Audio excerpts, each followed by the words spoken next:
25व्या वर्धापन दिनाच्या निमित्तानं या ऐतिहासिक षण्मुखानंद सभागृहामध्ये होत असलेल्या वर्धापन दिनाच्या या कार्यक्रमाच्या निमित्तानं इथं उपस्थित आपल्या सर्वांचे लाडके नेते राष्ट्रवादी काँग्रेस पक्षाचे राष्ट्रीय अध्यक्ष आदरणीय दादा, राष्ट्रीय कार्याध्यक्ष आदरणीय प्रफुल्लभाई पटेल,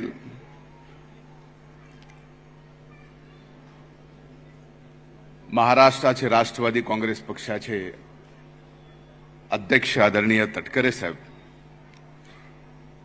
आदरणीय भुजबळ साहेब,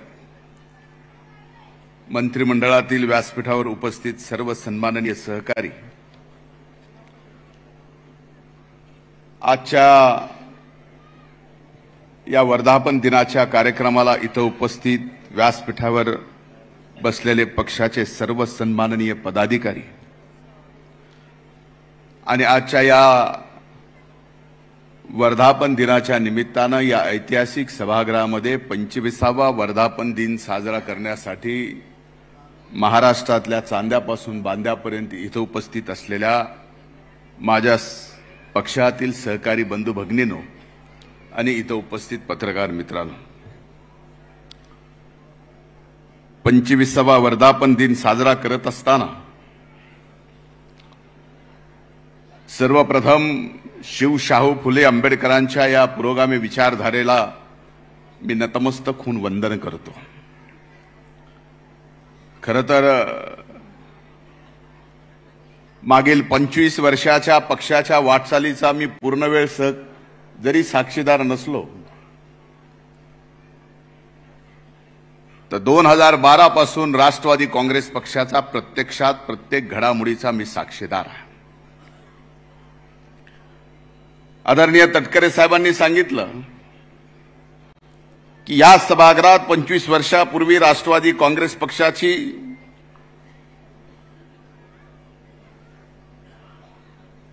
स्वाभिमानी विचारधाऱ्यावर या ठिकाणी स्थापना झाली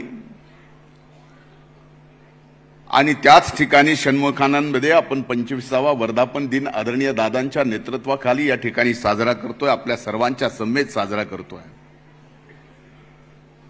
आजचा दिवस 25वा वर्धापन दिन आनंदाने साजरा करण्याचा आहे। एवढ्या मोठ्या संख्येने इथं आल्यानंतर सुद्धा आपल्या मनामध्ये आनंद आणि विश्वास आणि डोळ्यामध्ये आत्मविश्वास दिसतोय। जरी परिणाम लोकसभेच्या निवडणुकीत काही जरी झाले ते येणारी वेळ मात्र नक्कीच घड्याळाची आहे, हे आपल्या मनामध्ये नक्कीच विश्वास आहे। म्हणूनच एवढ्या मोठ्या संख्येनं आज आपण इथे उपस्थित आहात। खरं तर या 2012 पासूनच्या मी स्वतः प्रत्यक्ष पाहिलेल्या घडामोडीत, पक्षाच्या वाटचालीमध्ये आणि आज पक्षाला इथपर्यंत पोहोचण्यामध्ये इथं बसलेल्या अनेक मान्यवर नेत्यांचा नक्की सिंहाचा वाटा असेल, पण त्या सिंहाच्या वाट्याबरोबर हा पक्ष 25 वर्ष मजबूतीने महाराष्ट्रात पुरोगामी विचारधारेला धरून महाराष्ट्राच्या मायबाप जनतेची सेवा करेल, याच्यात सिंहाचा वाटा आदरणीय दादांचा सुद्धा आहे, हे कुणीही विसरून जमणार नाही। अनेक नवख्या, अतिशय नवख्या तरुणांना सोबत घेऊन त्यांच्यावर विश्वास ठेवून आमच्यासारखे नेतृत्व दादा तुम्ही बघता बघता घडवले। मला आठवतं की 2014च्या निवडणुकीला ज्यावेळेस आदरणीय प्रफुल्लभाई पटेल साहेब आपण बिनशर्त पाठिंबा देण्यासाठी प्रेस कॉन्फरन्स घेतली, त्यावेळेस त्या निवडणुकीमध्ये पराभव होणार ना, मी एक उमेदवार होतो आणि एकीकडे आम्ही पराभव मान्य करत असताना दुसरीकडे आपण बिनशर्त पाठिंबा देत होतात। त्यावेळेस आपल्याला कोणाचे आदेश होते हे आज जगजाहीर झाले, हे कोणाला सांगायची गरज नाही। पण एक निश्चित आहे, सांगायचा उद्देश आहे की 2014ला मी पडल्यानंतर सुद्धा माझ्यासारख्या तरुणावर आदरणीय दादांनी राज्याच्या वरिष्ठ सभागृहाची विरोधी पक्ष नेते पदाची जबाबदारी दिली आणि आदरणीय तटकरे साहेब, आपण प्रत्येक गोष्टीचे साक्षीदार आहात. आपण त्यावेळेस तुम्ही अध्यक्ष होता. 2014 ते 19 चांद्यापासून बांद्यापर्यंत एकदा नाही, दोनदा नाही, तर 4दा महाराष्ट्र आपण परिवर्तन आणि वेगवेगळ्या यात्रेच्या माध्यमातून उलटा पालटा केला. आणि 2014 ते 19 मध्ये पक्षाचं आणि पक्षाच्या कार्यकर्त्याचं मनोबल तर आपण वाढवलंच, पण ते मनोबल वाढवत असताना आपण पुन्हा सत्तेमध्ये येऊ हा विश्वास सुद्धा त्या काळामध्ये दादांच्या नेतृत्वाखाली, आपल्या नेतृत्वाखाली या राष्ट्रवादी काँग्रेस पक्षाला आपण दिला. हे मी विसरू शकत नाही. आज आपल्याला कदाचित माझ्या सर्दी पडशाची आठवण झाली असेल, पण 2014 ते 19 मध्ये न मला सर्दी होतं न पडसं होतं. आणि आज 25व्या वर्धापन दिनाच्या निमित्तानं दादांच्या पायाची शपथ घेऊन सांगतो की विधानसभेला नाही तर जिल्हा परिषद पंचायत समितीला आणि येणाऱ्या नगरपालिका आणि नगरपंचायत आणि महानगरपालिकेच्या निवडणुकीला विजय प्राप्त होत नाही तोपर्यंत माझ्या सर्दी पडशाचा तुम्हाला बिलकुलही त्रास होणार नाही. एवढंच नाही तर महाराष्ट्रातल्या आपल्या कुठल्याही सहकार्याच्या नाकाला धार जरी लागली तर रुमाल घेऊन माझी जायची तयारी आहे.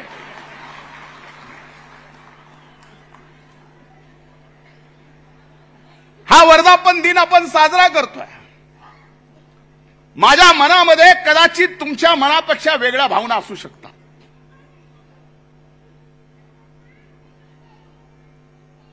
कदाचित माझ्या शरीरातल्या या 2 डोळ्यामध्ये एका या 25व्या वर्धापन दिनाच्या निमित्तानं आपण हा उत्सव साजरा करत असताना एका डोळ्यात नक्कीच आपल्याला माझा आनंद दिसत असेल, पण एका डोळ्यात नक्कीच माझ्या अश्रूही दिसत आहेत.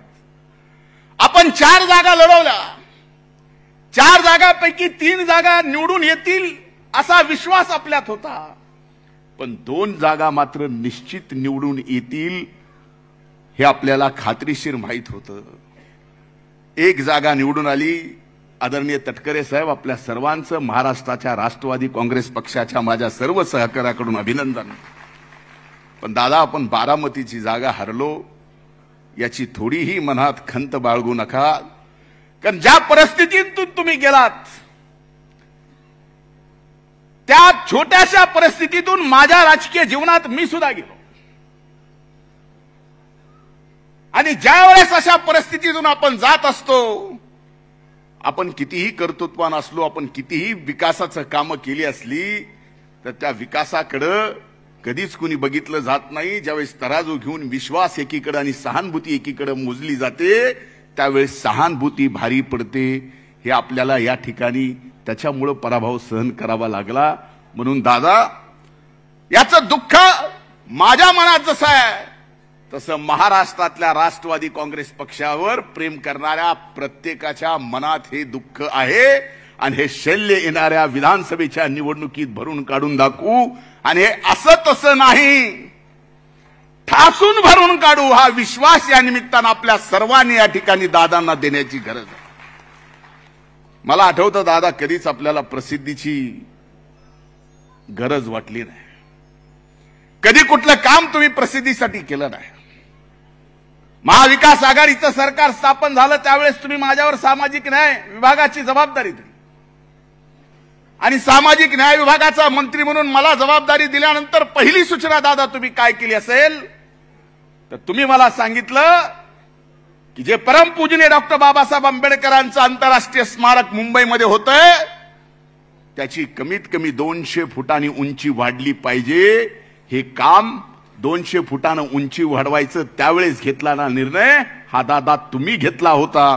मंत्री म्हणून निमित्त मात्र मी होतो. असे असंख्य निर्णय, जे निर्णय महाराष्ट्रातल्या तमाम कानाकोपऱ्यातल्या वेगवेगळ्या समाज घटकापर्यंत पोहोचवणं आपलं काम आहे.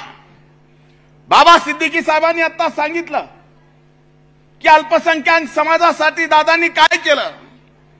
मागचं बजेट त्या ठिकाणी सादर करत असताना अल्पसंख्याक समाजाला मौलाना अबुल कलाम आझाद महामंडळातून 1000 कोटी इतिहासात आजपर्यंत महाराष्ट्रातल्या कुणीच दिले नाहीत, ते दादा तुम्ही दिले. याच्या प्रचारात सुद्धा कुठेतरी आपण कमी पडलोय का याचं आत्मचिंतन करण्याची आपल्याला सुद्धा गरज आहे. मायनॉरिटी फंड दिला, एवढंच नाही तर माझ्यावर ज्यावेळेस दुसऱ्यांदा मंत्रिपदाची जबाबदारी दिली आणि कृषी विभागाची जबाबदारी दिली असताना जसं नमो किसान सन्मान योजनेमध्ये शेतकऱ्याला 6000 रुपये या ठिकाणी दिले जातात केंद्राकडून, तसेच राज्याकडून सुद्धा शेतकऱ्याच्या खात्यात 6000 रुपये गेले पाहिजेत. ही भूमिका दादा तुम्ही मांडली, म्हणून आज शेतकऱ्यांच्या खात्यावर या महाराष्ट्रातल्या 2 हप्ते राज्य सरकारचे गेले, ते दादा तुमच्यामुळे गेले. इथं कुठेतरी हे सर्व पोचवायला आपण कमी पडलोत. त्याचा परिणामही कुठेतरी आपल्याला या लोकसभेच्या निवडणुकीमध्ये भोगावा लागला. असे अनेक निर्णय आहेत. जमाना सोशल मीडियाचा आहे, हे खरं आहे. सोशल मीडियाचा जमाना असताना आपण प्रसिद्धीमध्ये कुठंच कमी पडू नये, पण फक्त सोशल मीडियावर राहून सुद्धा जमणार नाही, तर माणसाच्या घरापर्यंत पोहोचवावं लागेल. आणि आपल्या नेत्यांनी आपल्या महाराष्ट्रातल्या मायबाप जनतेसाठी किती चांगलं काम केलं हे सुद्धा दाखवणं ही जबाबदारी आपल्या सर्व कार्यकर्त्यांची आहे. मला माहिती आहे येणाऱ्या विधानसभेच्या निवडणुका, त्यातल्या जागा, त्याच्या वाटाघाटी ह्या सर्व अतिशय व्यवस्थितपणाने पार पाडतील आपलं नेतृत्व. त्यात कुणाच्याही मनात शंका येण्याची गरज नाही. पण या ठिकाणी या 25व्या वर्धापन दिनाच्या निमित्तानं मला एवढंच सांगायचं आहे की एखाद्या निवडणुकीमध्ये आपला हार पराजय होत असताना एक गोष्ट मात्र लक्षात ठेवली पाहिजे. स्वर्गीय अटलजींनी भारतीय जनता पार्टी सतत पक्ष हरत असताना एक कविता लिहिली होती. ती कविता अनेक जनाच्या कानावर आली असेल. क्या हार में क्या जीत में किंचित नहीं भयभीत मैं, संघर्ष पथ पर जो भी मिला ये भी सही वो भी सही, हो कुछ भी लेकिन हार नहीं मानूंगा, हार नहीं मानूंगा. एवढं मात्र या निवडणुकीत आपल्याला लक्षात ठेवावं लागेल. आत्ता तर हार मानायची नाहीच, पण येणाऱ्या विधानसभेच्या निवडणुकीत ऐतिहासिक विजय आपल्याला राष्ट्रवादी काँग्रेस पक्ष म्हणून या ठिकाणी मिळवायचा आहे. त्याच्या तयारीला लागणं ही गरजेचं आहे.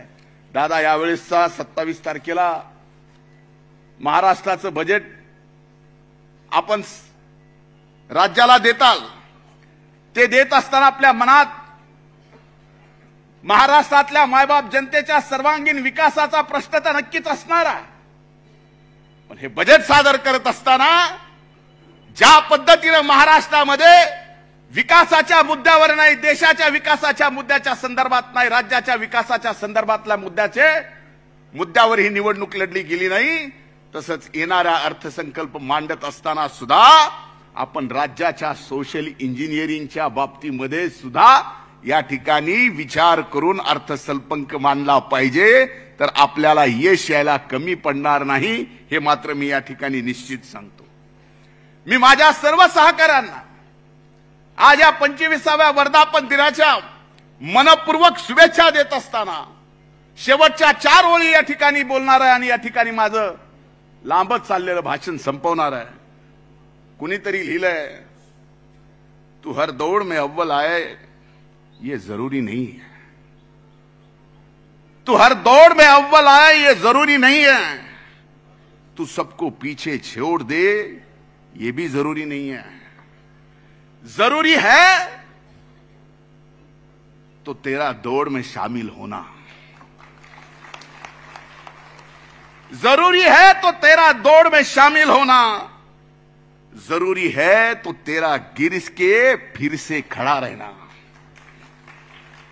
जिंदगी में इम्तिहान बहुत होंगे, जिंदगी में इम्तिहान बहुत होंगे, आज जो आगे है कल तेरे पीछे होंगे। आज जो तेरे आगे है कल तेरे पीछे होंगे। बस तू चलना मत छोड़ना, बस तू लढना मत छोड़ना, बस तू लढना मत छोड़ना। 25व्या दिनाच्या 25व्या वर्धापन दिनाच्या आपल्या सर्वांना मनपूर्वक शुभेच्छा देतो। आपल्या सर्वांनी येणाऱ्या विधानसभेच्या निवडणुकीची जबाबदारी आपल्या खांद्यावर घ्यावी आणि पक्षाला विजय प्राप्त करून द्यावा ही सदिच्छा या ठिकाणी व्यक्त करतो। थांबतो। खूप खूप धन्यवाद। जय हिंद, जय महाराष्ट्र, जय राष्ट्रवादी।